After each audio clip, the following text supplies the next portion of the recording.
Well, let's talk a little bit more about the macro picture here with Jordan Jackson, who's JP Morgan Asset Management Global Market Strategist, joining us here on set. Thanks so much for stopping by in person. I want to kind of start off with kind of what you're seeing as the big threads here. The Federal Reserve kind of hovering over all of this. We know they're going to be data dependent. That's what they said earlier this week. You see some of the hot data that we got this morning from the Employment Cost Index and the personal consumption expenditures.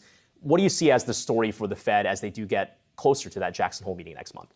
Well, I think all they did was firm up that they're going to go to 3.5% by the end of the year. I do think just given the GDP print that we got, of course, yesterday morning, sort of the overall economic momentum is certainly slowing, but we're still seeing a lot of bright spots still in the labor market. We continue to add jobs. It's remarkable, right? I know we're in a quote-unquote technical recession, right? 2 consecutive quarters of negative GDP growth back to back. But we've added 2.7 million jobs over the first 6 months of the year. The unemployment rate has fallen from 3.9% to 3.6%. And as you mentioned, we're seeing a continued wage inflation. So I think this signals the all clear that the Fed can continue to lift rates into modestly restrictive territory. We're calling for a 0.5 percentage point increase in September, followed by 0.25 percentage point increases in November and December. And specifically on the issue of inflation, we've been listening, obviously, to a lot of commentary coming from these big corporates as they report their earnings. It feels like it's a bit of a mixed picture. On the one hand, you hear a company like Walmart saying we are seeing some trade downs, customers who are maybe not necessarily spending on sort of the traditional discretionary items because food costs are so high. And then you've got companies like Apple who are saying, yes, we are seeing a slowdown, but it's not as significant. Yeah, I think it signals that the consumer is still in a pretty decent spot. I mean, anecdotally, when I chat with folks, everyone's got a vacation planned over the next 6 months. We're hearing from some of the industrial airline companies that demand remains strong. They benefit in the second quarter from higher ticket prices, and they expect demand to continue over the back half of this year. And so, I think it's what we're seeing is consumers are still in a decent spot. Yes, they're feeling the pinch, of course, from higher gasoline prices, higher food prices, but there is still this continued shift away from buying goods to paying for services and experiences. And so I think that dynamic is going to continue to play out over the back half of this year. And that's very much validated by what we saw in that PCE report this morning that shows personal spending, still outpacing at levels that maybe the street wasn't expected. But that kind of doesn't square with the guidance revisions that we've been hearing from some companies. Now, of course, you see Amazon actually raising their guidance, but by and large so far, we've heard a lot of companies with more gloomy perspectives on quarter 3, quarter 4 next year. So when you take a look at corporate earnings, do you feel like we're at this tipping point where perhaps the consumption levels will come down because inflation is going to start to create demand destruction? Or are you seeing some good resiliency for these companies going forward?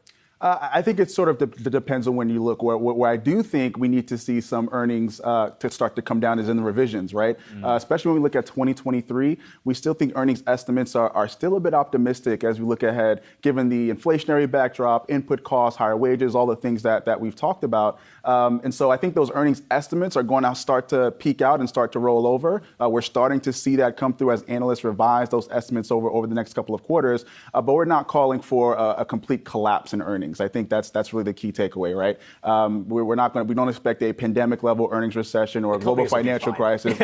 Companies are sitting on a lot of cash. They've taken advantage of refinancing their debt to really, really low interest rates over the last couple of years. Even in your more higher yielding, lower rated kind of companies, we're not seeing a lot of debt that's coming due over the immediate term. And so we think balance sheets are more or less in a pretty decent position. You look at sectors that aren't necessarily lowering their guidance. We were just talking about energy, obviously, huge profits there because of oil prices. We've seen a bit of a pullback there. And when you think about where things are headed in the next few months, I mean, are we still talking the same sectors in terms of leading the way, or do you think there could be a bit of a shakeup here? I think investors should be thinking about shifting things a bit more defensive and conservative within portfolios, right? I think companies or consumers, or even in a recessionary environment, are still going to have to buy their basic goods, and so consumer staples is a sector that we're starting to lean into. Healthcare as well is a sector, more defensive sector that we're starting to lean into. But again, as you think about energy and industrials, right, or consumer discretionary, in a recessionary environment, stands to reason that consumers are going to begin to pull back on that spending. And so, again, we're leaning a little bit more defensive within portfolios. We're watching that forward guidance to see what companies are continuing to signal. And so, yeah, I think it's shifting things a bit more defensive at this stage. So how much is that defensive against a Fed mistake here, right? Because it seems like the concern now is that it's not going to be inflation that tilts us into a recession. It's going to be the Fed overhiking rates, perhaps going too far to take economic activity down. Do you see that happening in the beginning of maybe next year, where you have some people saying, hey, at some point the Fed's going to have to start then cutting rates?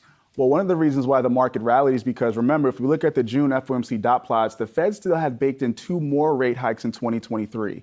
If they're going to be data dependent, I think that takes those additional rate hikes off of the table next year. And so I think the markets are rallying because there may be a lower probability that we see a Fed-induced recession if the Fed's got the ability to be data dependent and is willing to pause at the end of the year at 3.25% to 3.5%. And I think that's why the markets are taking the Fed news, and even with this disappointing GDP print, and continuing to rally. It should keep the second half of the year interesting for you. Yes. Jordan Jackson, good to have you on set. JP Morgan Asset Management Global Market Strategist.